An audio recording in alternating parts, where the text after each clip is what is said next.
アンニョンニムニムシオンニムです。今日は韓国と日本の物価の違いについて話してみたいと思いますが、先にチャンネル登録と高評価お願いします。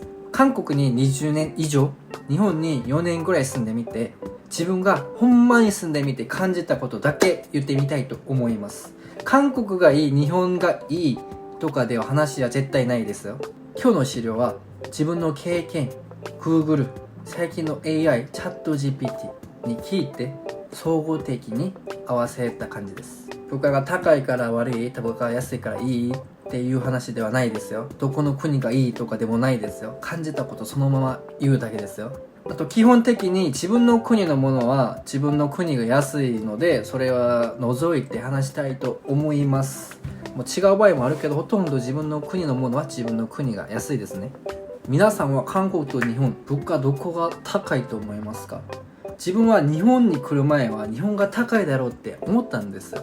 でもいろいろ比べてみたら結構違ったんです。で今日は物価の話をして、次の動画では多分給料とかそっちの税金とかについて詳しく話してみたいと思います。じゃあ最初一番大事なの、食料ありますよね。食材料はどっちが高いと思いますか？食材料や牛乳、野菜、卵の場合はどっちが安いと思いますか？ 3、2、1。日本の方が安いです。日本の方がほんまに安いので、多分スーパーでショッピングしたら日本の方でショッピングするのが絶対得する感じします。それはほんまにいいと思います。でもこの食材料でちょっと高い部分があるんですけど、日本は果物の値段がとっても高いです。日本ではちょっと軽く果物を買うのはちょっと難しいかなって思います。韓国は果物そこまで高くないので、もちろん高いけど日本よりはちょっと安いかなって思います。で他の食材料は韓国の方が絶対高いです。コンビニは日本も韓国も最近物価が全部上がっちゃって、今ほとんど似てるかなって思います。あんまり違うのは感じられなかったです。4年前ぐらいは日本の方が安いなって思ったんですけど、最近日本も値上がりしたんじゃないですか。それからはちょっとほぼ似てるなって思うようになりました。外食は韓国の方がもうちょっとは高いと思いますが、そこまで差はないぐらいで、食材料は日本の方が絶対安いです。次は2番目、居住費用、家賃とかの部分です。日本は東京基準としてワンルーム12畳7万から10万円もう超えるところもあるんですけど、平均が7万から10万円ですけど、地方の場合は4万から6万。もう自分は大阪でワンルームというか 1K でもう9万円ぐらい払ってます。と家を契約したら保険費、管理費、キーの交換費用、礼金、敷金とかいろいろあるんで、意外と結構初期費用が高いんですよね。じゃあ韓国はワンルーム同じく12畳ぐらいで思ったら、ソウルの場合は約5万から8万ぐらいです。ちょっと安いんですね。でもこれは韓国は전세っていう貸切類みたいなシステムがあります。例えば1年で5000万預かり金を預けたら、1年後には家を出る時に5000万そのままもらえます。500万と前提したら500万全部もらえます。で家賃は払わない感じです。もうこれが전세で、普通の家賃の制度もあるんですけど、家賃も保証金を敷金みたいに預かります。でも預けたら韓国はこの敷金が上がるたびに家賃が下がります。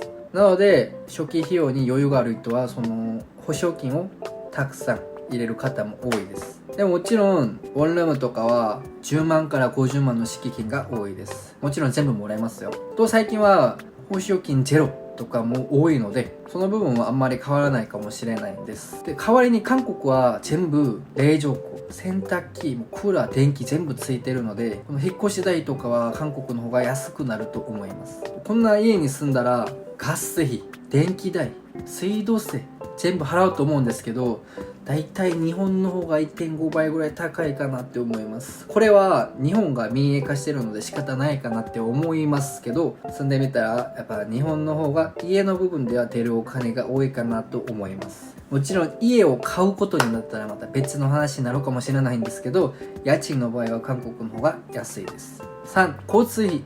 交通費は多分皆さん結構してるか知らないんですけど、日本は世界でも交通費がちょっと高い方なんですよ。もちろんちゃんとそのインフラが作られたり便利に使えるとは思いますよ。電車基本料金がもう200円から500円までありますよね、乗り換えとかやったら。で定期券を買ったら1万からもう2万円とかもあると思います。韓国の場合は基本130円から150円ぐらいで乗り換えが無料です。電車からバスでも電車から電車でも無料に乗れるので、住んでる人としたら結構安く利用できます。あとは高速鉄道、もう新幹線、韓国の KTX 比べたら同じ距離を動くとしても韓国の方が特に安いと思います。新幹線ほんまに高いと思います。でも韓国は定期券がないです。最近はなんかちょっとできたと思いますが、そこまで使う人はあんまりなくて、日本は定期券があるので長距離を利用するときには便利だと思います。次4、エンターテインメントの方なんですけど、日本の場合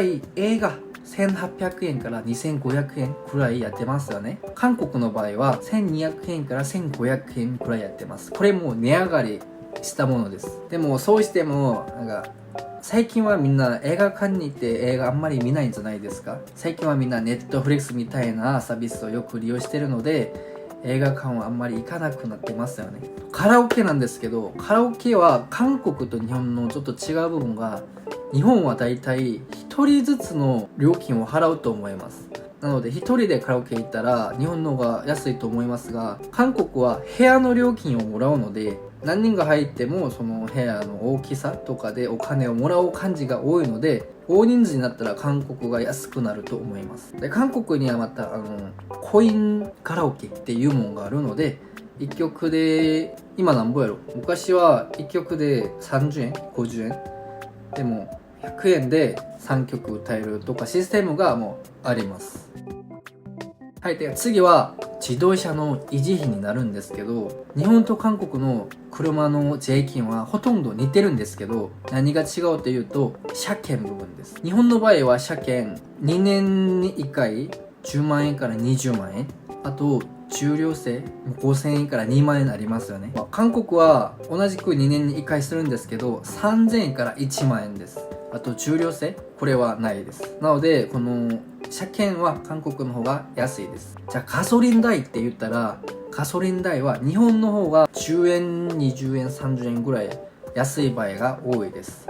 で軽油の場合はなんか韓国の方が安いって言われてます。自分は軽油は乗ったことないんであんまり気にしたことないんで、ほとんどガソリン乗ってたのでガソリンしか知らないです。もう早送とかも日本の方が安いです。次は車を買ったら保険料がありますよね。保険は大体あんまり変わらないかなって思いました。でももうちょっと日本の方が保険は安かった気がします。それは日本の方がちゃんと運転免許の教育とかもしっかりしてるからだと思います。あとは駐車費用、東京の場合は2万円から7万円いろいろあると思います。で地方の都会は無料もあるし、もう5000円1万円2万円まであると思います。自分は大阪に住んでる時に5万円払いました。1ヶ月で高い。あと日本はだいたい車庫証明書がいるから手続きがありますよね。もう韓国の場合はマンションとかやったらだいたい車1個か2台までは無料の場合も多いし、その後からもう1000円2000円3000円ぐらいでちょっと安い方です。それは韓国には地下駐車場が多いのでちょっと安いかなって思います。それじゃなくてももう外で普通に契約して駐車しても月1万円2万円ぐらいです。もう地方は無料から1万ぐらいからと思います。車庫証明書は基本的にいらないんですけど、チェジュっていう地域だけ車庫証明書がいります。駐車代は日本の方がとっても高いです。でも車庫証明書をちゃんとやってるからこそ道は不法駐車とかがなくて綺麗だなとは思います。でも駐車代高い。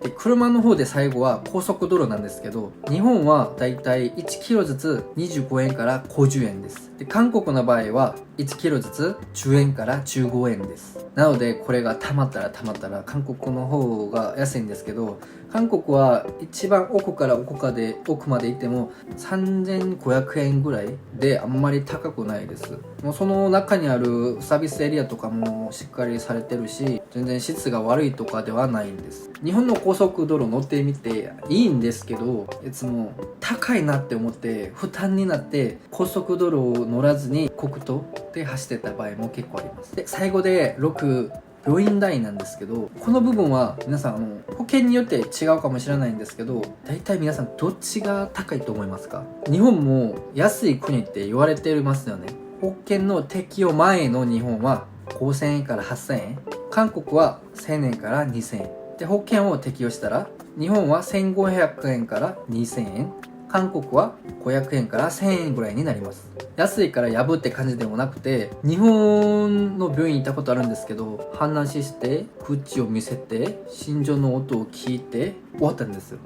それで2、3000円払ってたか。で、韓国の場合はそれも同じくするんですけど、それからまたいろんな検査をするんですけど、検査までやっても1300円ぐらいであんまり高くないです。入院代は保険を適用しなかったら日本の場合が安いです。でも保険を適用したら日本の場合は3000円から6000円、韓国の場合は2000円から5000円ぐらいに減ります。なので保険を入れたら韓国の方が安くなりますね。で、薬代も同じ薬だと言ったら日本は保険適用したら300円から600円ぐらい、韓国の場合は同じ薬だったら100円から300円ぐらいになります。もう検査とかも保険適用後は日本は1500円から3000円ぐらい、韓国は500円から1500円ぐらいに韓国の方が安いです。安くてもちゃんと検査しますよ。じゃあ被保険診療費について言ったら、例えば整形、それとも歯科の矯正の場合は、調べたのが日本の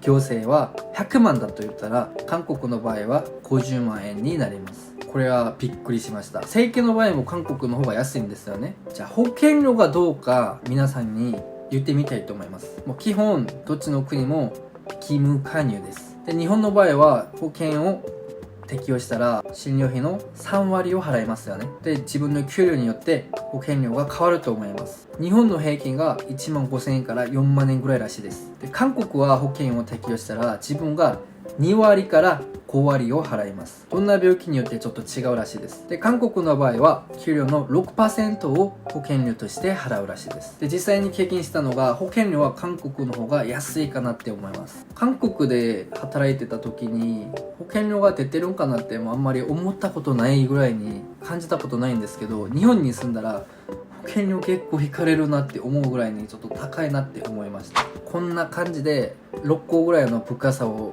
話してみたんですけど、じゃあ給料とか税金についての気になりますよね。これは今度話してみたいと思います。で、今日やった話は自分が体感した物価とチャット GPT 最近の AI とくぐってみたり、全部総合的に合わせて言った感じです。物価が高いから悪い、物価が安いからいいとかでは話ではないですよ。また賃金の話とかも残ってますし、今2020年代の私シオニムが感じた物価について話してみました。なので今度は賃金と税金についても話してみたいと思います。では今日もありがとうございます。アンニョン。